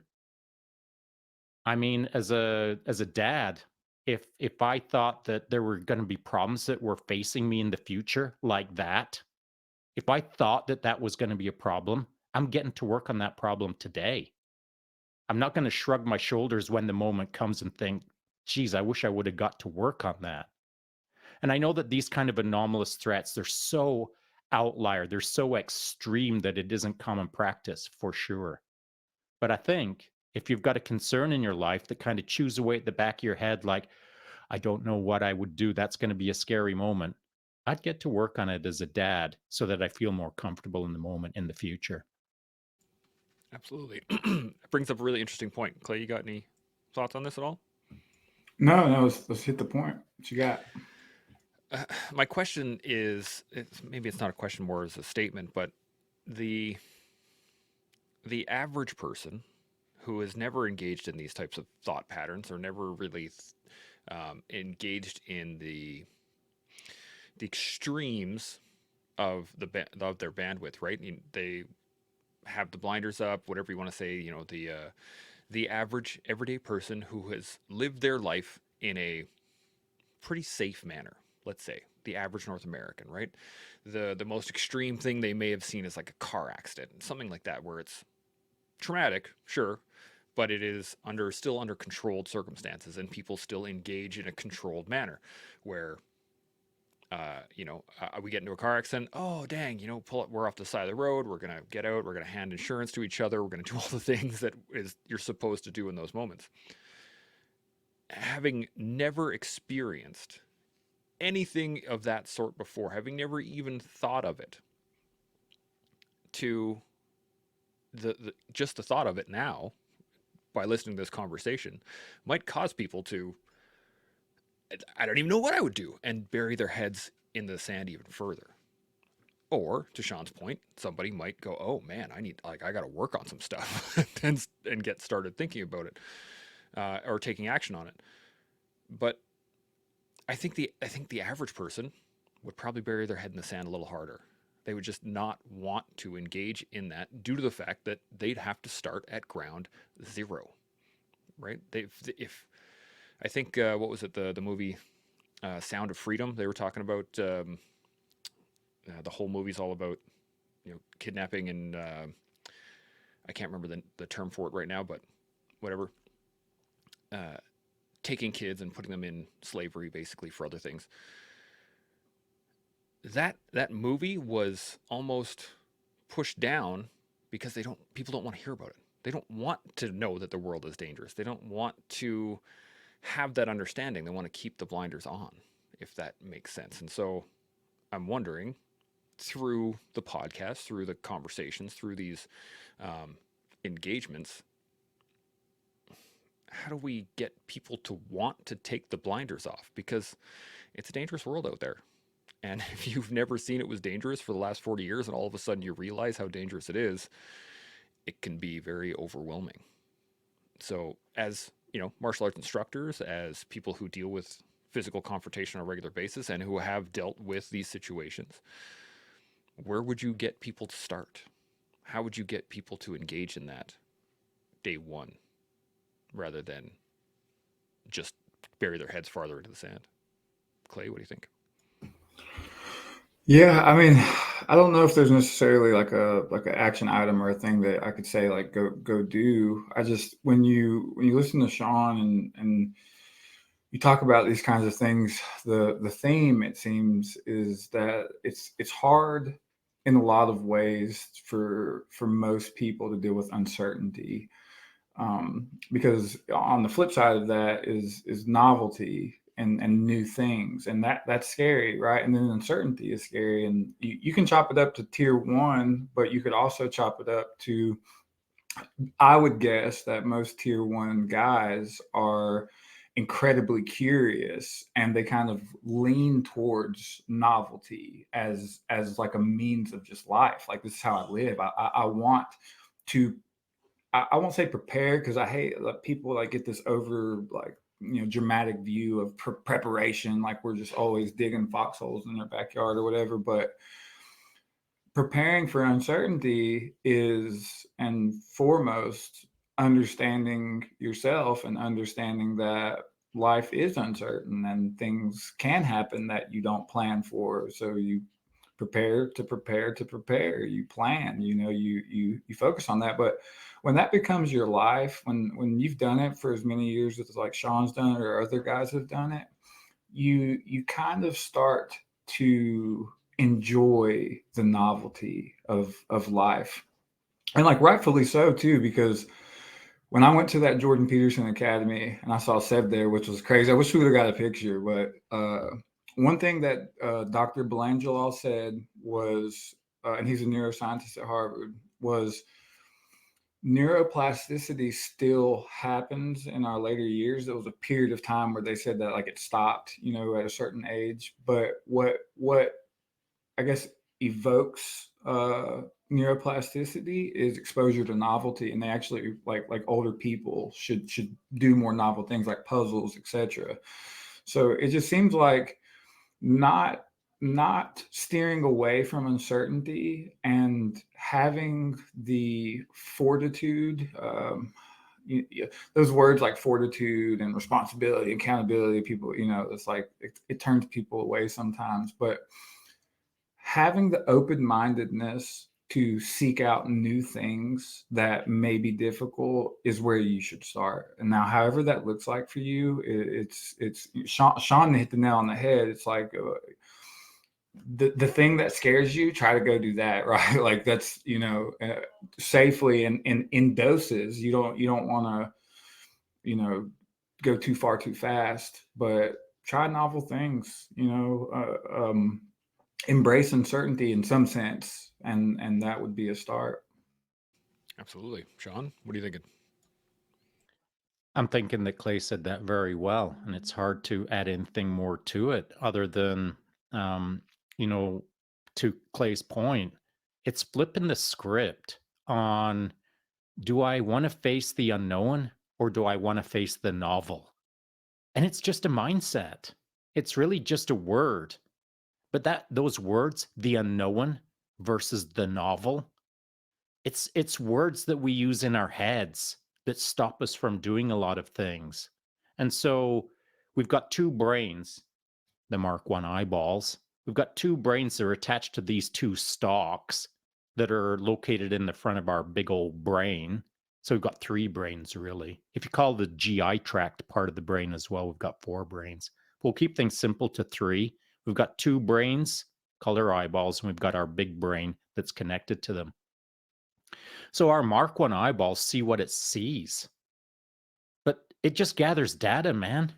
It's just gathering information. It's gathering bandwidth. It's gathering all of the energy that's in front of us, and it's running it through a filter called our brain.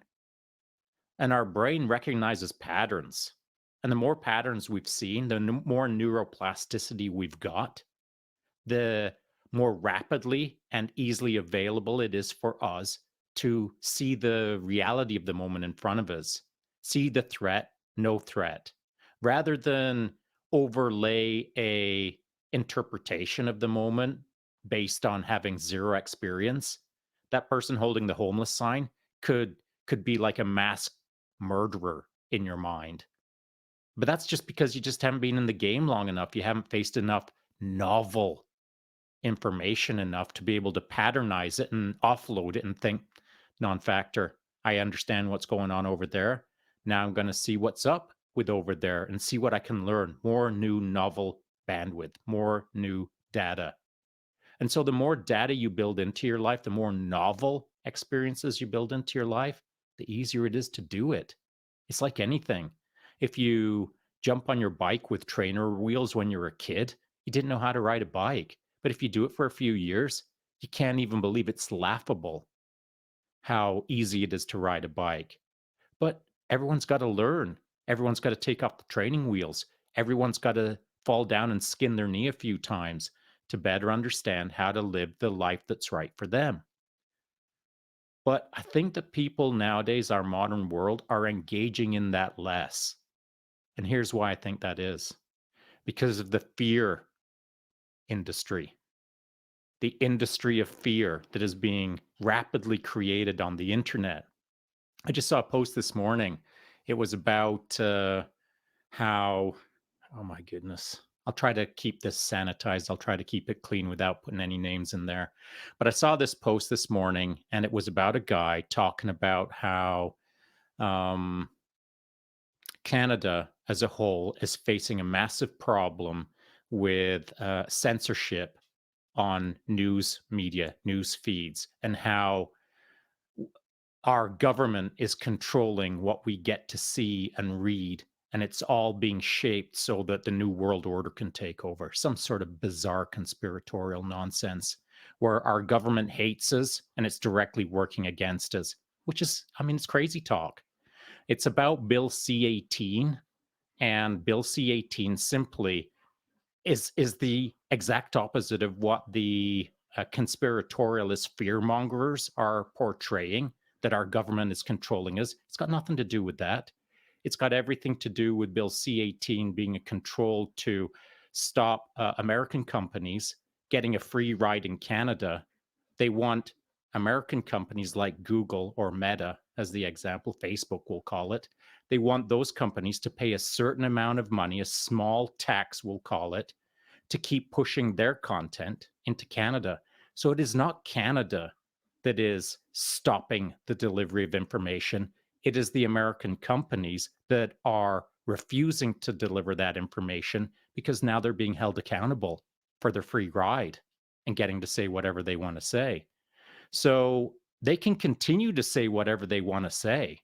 They can deliver all of their magnificence 100% into Canadian social media streams, but they have to pay for it. And so it's got nothing to do with censorship. It's got everything to do with massive corporations trying to control their bottom line, their profit margin. And so it's about money and power, but it's not about our prime minister trying to screw me over this afternoon. And so it's fear mongering, man. Fear. Fear is the industry that is controlling social media in a big way nowadays. Fear is what people fear, and they don't even know why they fear it. They're just getting it delivered on a regular basis, inundated with it, until some people get so anxious or fearful that everything is a problem. Everything is up against them. Everyone's trying to screw them over. It's a crazy little world that we're living in right now on social media if you're not paying attention. But it's easy to defeat. You just got to use your two brains in front of your big brain and start listening to different information sources. Like if you're getting all of your information delivered from the place that says the space aliens are invading, in fact, they're lizard people right now, they live next door to you. If you're getting that sort of information and you're believing it, well, the shark has jumped. But it's easy to reel it back in. It's easy to change that. You could change it today. You could change it this second. Just by simply telling yourself, I got to open my mind. I got to open my mind to what's going on in the bigger world around me, not the small world that I've started listening to, but the big world with lots of opinions, lots of novel information. If you're restricting your novel data, if you're limiting it to such a degree that everything sounds like everything you heard the day before or the week before or the month before or the year before, if it just keeps sounding the same, you're not digging deep enough. You're not opening your eyes enough. You're not listening to enough people. You're not bumping into a homeless guy in front of a church lot, holding a sign and getting to know him. By playing it safe from your SUV driveway to your safe space at work and then back to your SUV driveway in front of your house, that's why you're scared. That's why you're living in fear, because you've cut out the rest of the world. You've carefully selected a bandwidth that delivers fear into your brain, and that's what keeps you moving along. And it doesn't have to be that way. This is very interesting too, because I wrote down earlier before you started talking was expansion of bandwidth, and I think that the bandwidth that we engage upon, if you have a desire for, nuance or novelty or thing, you want to be curious, you want to understand the world better, you expand your bandwidth a little bit, and you see what's on the outer edges, and you're like, oh, okay, well, this seems okay. I think I can handle this. All right, let's expand it a little bit more.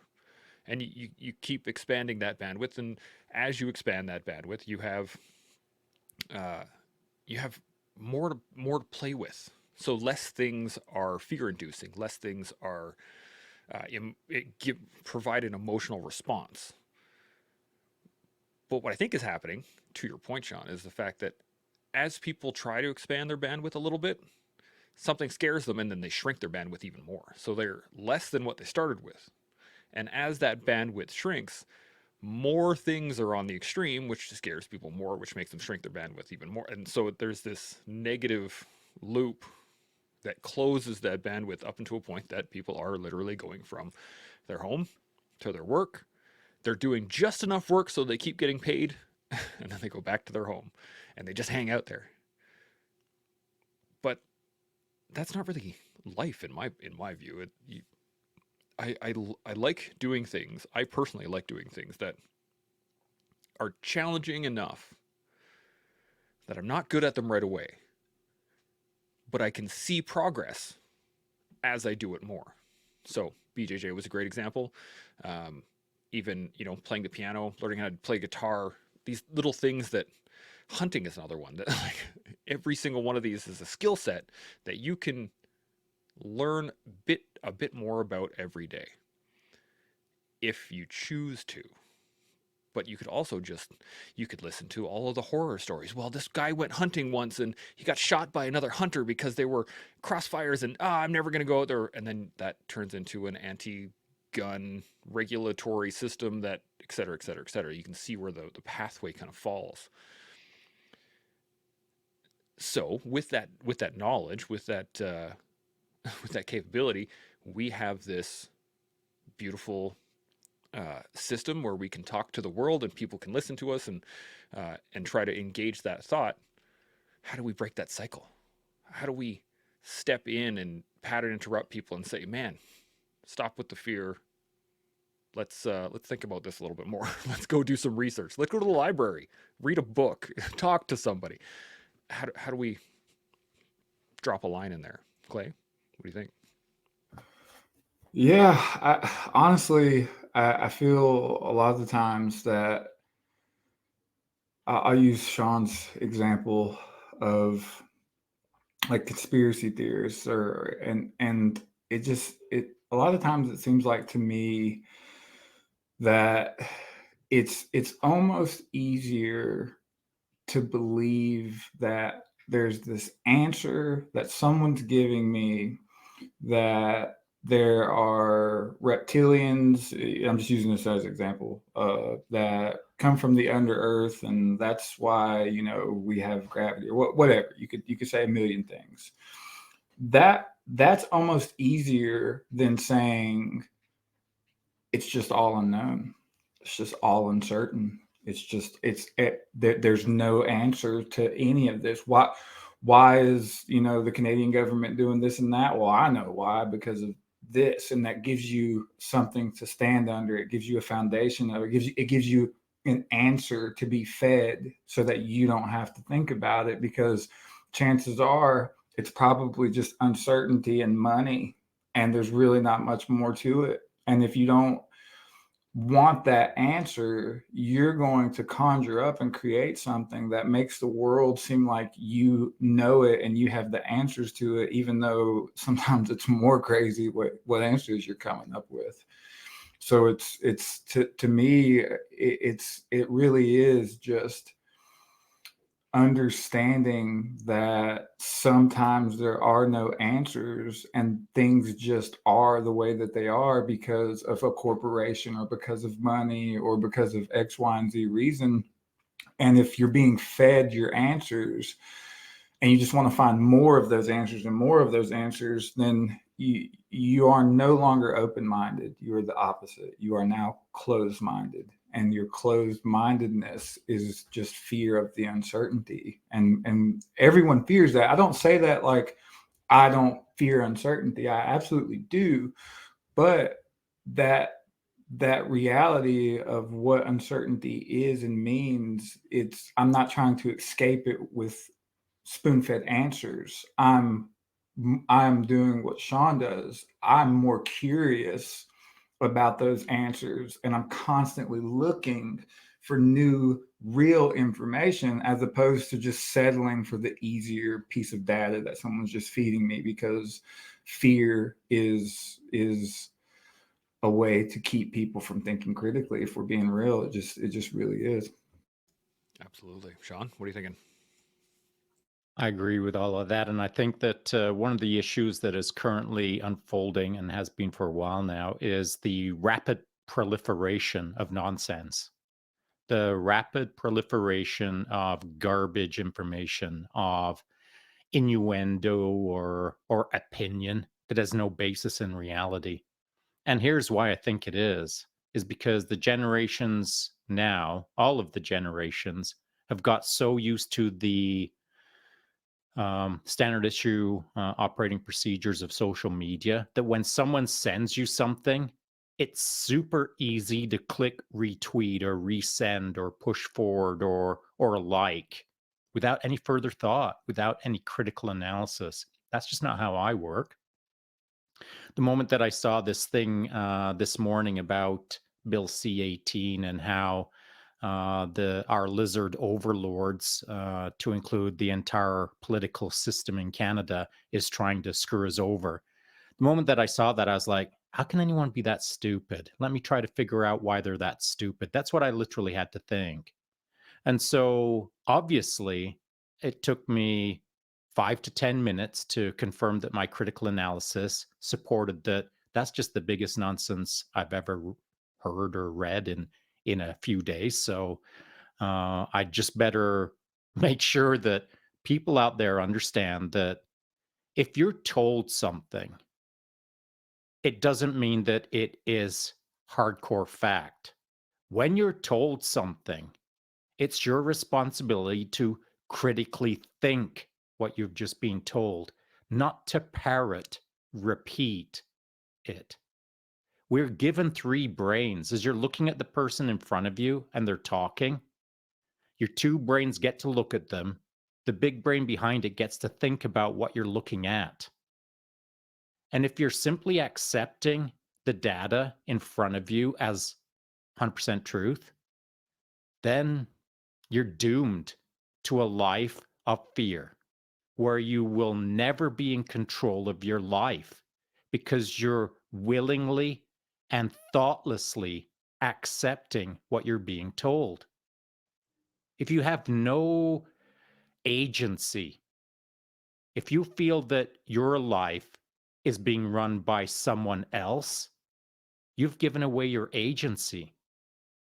We're gifted with a few things in life. We're gifted with a egg timer called you're gonna die, and you're gifted with agency called choice. Now, choice can be a bit of a controlling mechanism for sure, but it's for you to control it, not for someone else to control it. The choices that we make on a regular basis, whether we choose to be positive or negative, whether we choose to blindly agree or believe something, or whether we get to critically think something through, we all get that opportunity. We get an egg timer and we get choice. You can't control the egg timer. You can extend it a little bit if you run a good life. But that sand is running out. Choice is the only thing we get to control in that egg timer. And so choose wisely. And by wisely, I mean use wisdom. Don't don't off don't offload your opportunity or your responsibility to think carefully to someone else. Never listen to me ever and think that I'm right. Anything that I've got to say should be fact checked, should be reconsidered, should be bounced off of other people. Same with Clay. Anything that Clay says, I'm thinking about every single thing that Clay says, and I'm agreeing with nearly all of it. But anything that kind of creates a little bit of friction in the back of my mind, I'll chew on it a little bit later today. And I may even look up a few things on the Goobs. And by look it up, I don't mean sole source it. I mean, I will cross reference it against multiple sources to better understand if Clay and I are in the right ballpark as to what is reality rather than what is being force fed down our throats through the fear industry of social media. This brings up 2 points that I want to touch on. And then I'm going to get your guys' thoughts on this. But do you guys remember the scientific method? Like the actual system, how it actually works? So you have to, and I pulled it up just so I can be 100% sure on this. First thing you do, ask a question. That's it. Ask a question. Do some research on it. Create a hypothesis. If this, then that. And then what do? You test it. See if it actually plays out. You know, I think my neighbor is a lizard man. I'm going to go check. Hey, man, how's it going? Start the conversation. Hey, you know, do you like it really hot in your house? Do you go out at night? You know, things like that. You can test these things, and then you check whether or not the results link up with your hypothesis. Yep, he breathes through his eyelids. I don't know, however you can figure out that that person is a lizard man, whatever. But the point is that you have to actually test your thoughts. You can't just, oh, yes, of course, you know, lizard men control the world. The Illuminati are all around us, and et cetera, et cetera, et cetera. You can come up with anything, right? The world is flat, even though all the other astral bodies in the solar system are round. Interesting. So that's the first point I wanted to bring up. That I think that we have gotten so far away from the scientific method as a society that nobody actually understands how to do that system anymore. So they just accept what is given to them as fact. Oh, of course, that makes perfect sense. It comes to me on my magic box that I can talk to people on. And then the other one here is Hanlon's razor. Have you guys ever heard of Hanlon's razor? It is never attribute to malice. Oxen's razor? Nope, Hanlon's Oh, okay. razor. Never attribute to malice that which is adequately explained by stupidity. And I think that this is, I was talking to my wife about this the other day, and it basically comes down to the fact of this. She was talking about, you know, her work and the bureaucratic nightmare of, you know, dealing with different departments and large corporations and large organizations where, you know, management has no idea what it's like to be on the ground. And people on the ground have no idea what it's like to be in management. And there's no communication between the two of them, and all kinds of miscommunications come of it, and all kinds of procedures and things. There's lots of conflict because no one's taking the time to either walk up the stairs or walk down the stairs. No one's taking the time to test the hypotheses. They're just laying mandates. Hey, this is how we're going to run the job right now. And the people on the floor are going, man, that's the dumbest thing I've ever heard. Obviously, that person wants to make my life more challenging. No, they just haven't done the job in 20 years. they've been in the management suite for so long. Do you think that that's where we're kind of sitting in, or do you think that there is something towards, malice in general? Clay, what do you think? I don't know. I think that kind of like points out, we're talking about fear, and uncertainty. That points out one of my big fears, and I think that, in having to talk to you guys for some time and just like life in general, what's motivating me, and I guess in that sense, fear can be a good motivator, is that I fear that people or the population in general is just going to just not think critically, and it's just going to be a constant, realm of stupidity with no malice. You'd almost prefer that there's malice, because with malice there's like some intent or some thought behind it, but stupidity, it's just like and that's a fear for me. I fear that like it's just going to be this people are just going to hop onto whatever train of information that suits their needs at the time, and that's what social media and our technology gets us. That's terrifying to me.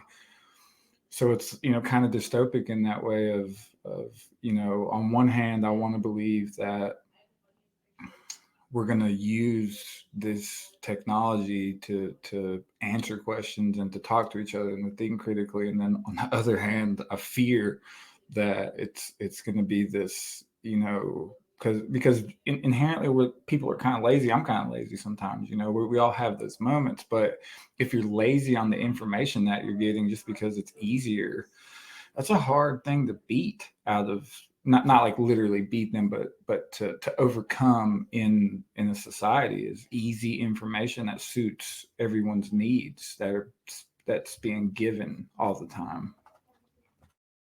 Yeah, that's a tough one. Sean, what are you thinking? I think it comes down to people just getting used to the fact that you push back with a why and just get comfortable with being that dude. Why? Why did you want me to do that? Why are we doing that? Why are we going in that direction? Why do you think that? Why are we having this conversation? Just pushing back. And by pushing back, it doesn't have to have this negative connotation of now you're a jerk. You got to figure that out. You got to read the room. You got to do it right. But why? Pushing back and asking why.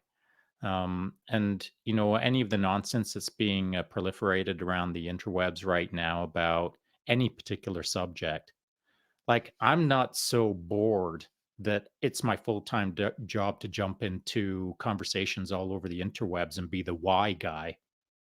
But when it drops on my front doorstep, when it's right in front of my grill, when it's evident that I can't look away from it because it's in my, maybe we'll call it tighter social media sphere, I got no issues with saying, dude, are you kidding me right now?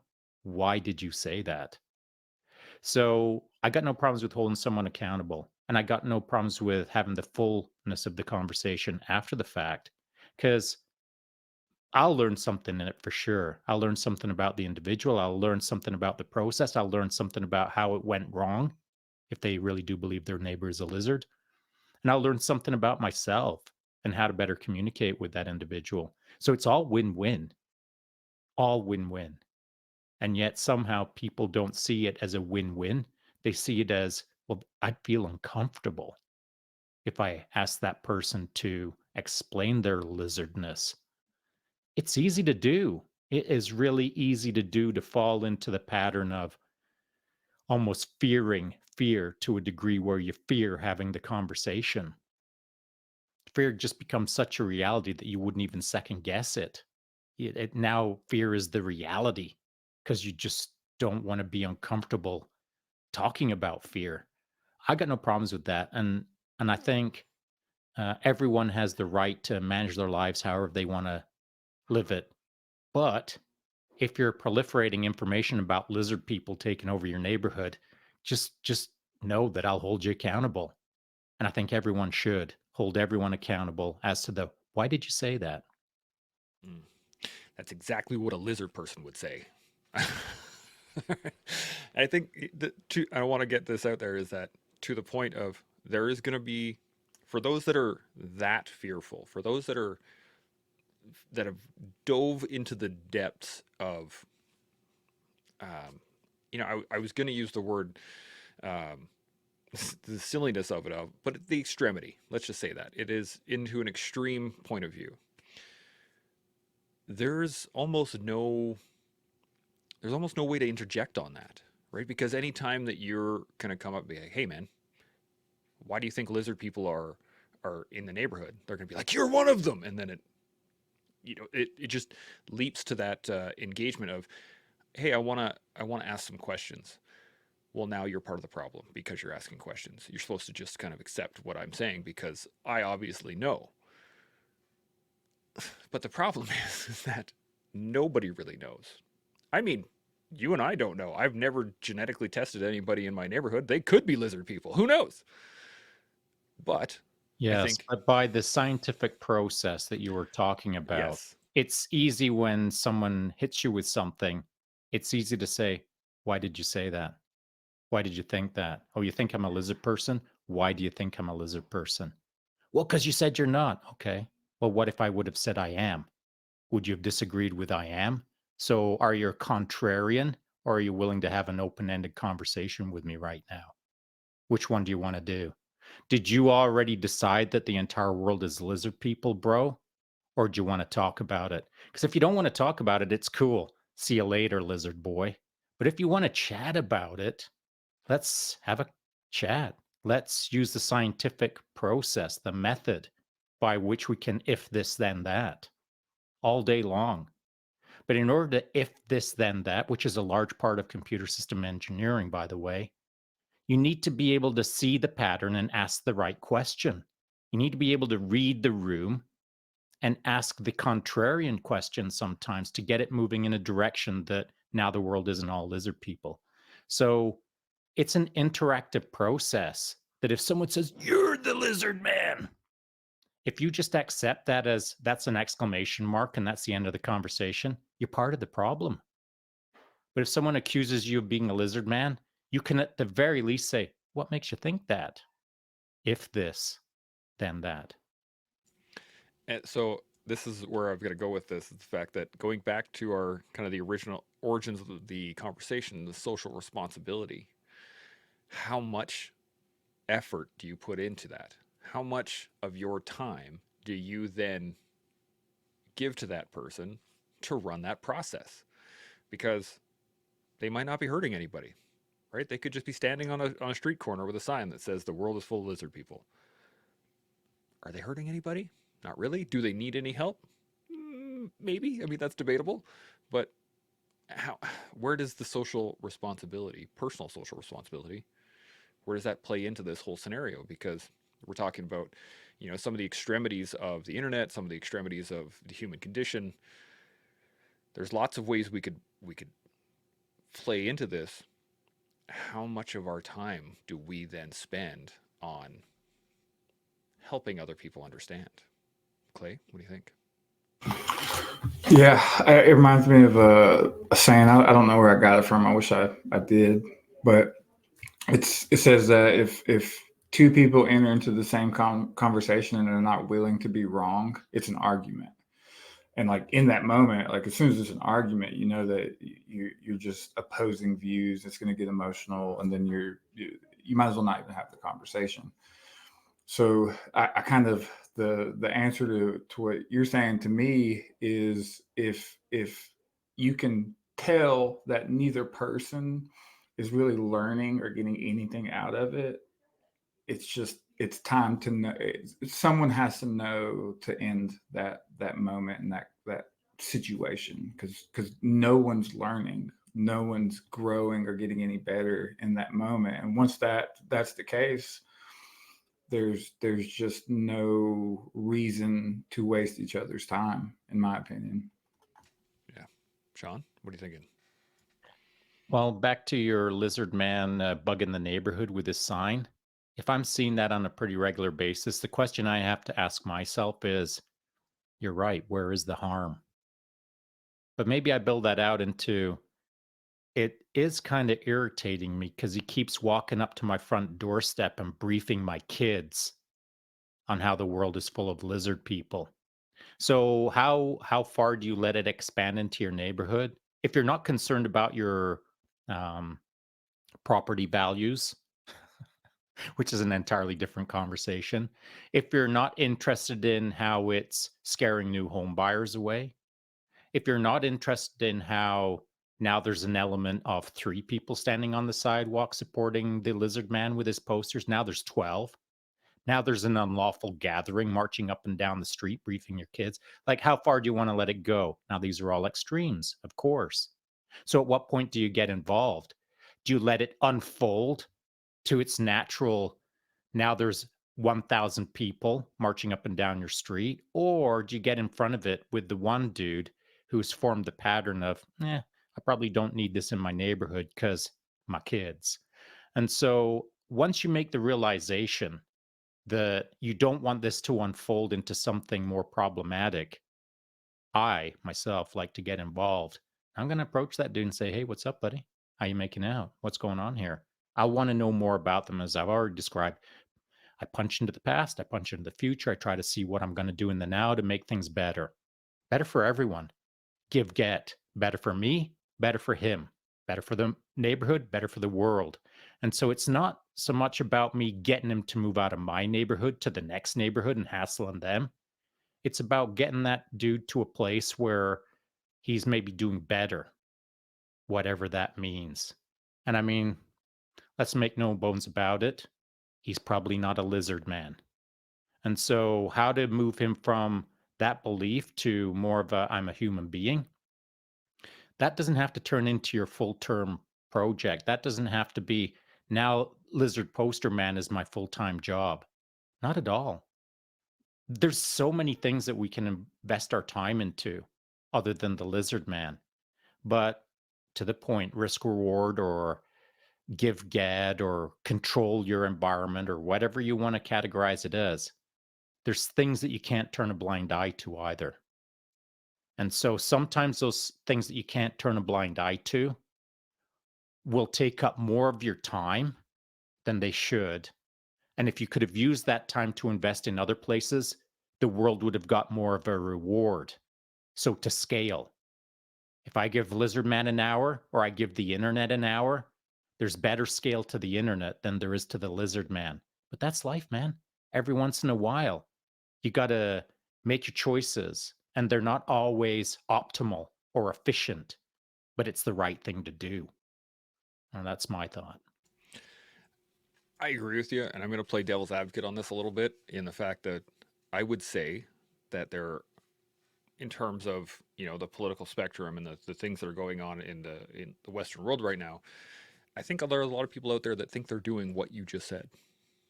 Right? I think that they're seeing patterns and they want to get in front of it. They don't like the way things are going. Well, now I'm going to go out in the street corner and tell everybody that there are lizard people out there. I've seen them. I've been like, I watched them. They slid under the house. All these things. That's an extreme example, but I do believe that the people out there that are, screaming from the rooftops and they're yelling at the clouds and they're yelling at whoever will listen, I think they truly believe that they're doing what you're talking about, is they're trying to get in front of a pattern that they're seeing. Now, whether or not they actually use the scientific method to create that pattern, that's debatable, but this is, I think, where we struggle a little bit, is that from our point of view, from my point of view, there are no lizard people. From their point of view, there are lizard people. And to all of the testing that they've done, it's a fact, right? So to engage someone in a proper conversation where you both think you're right, to Clay's point, it doesn't leave for a lot of wiggle room. But if you can keep an open mind, at least, to the opposite, to the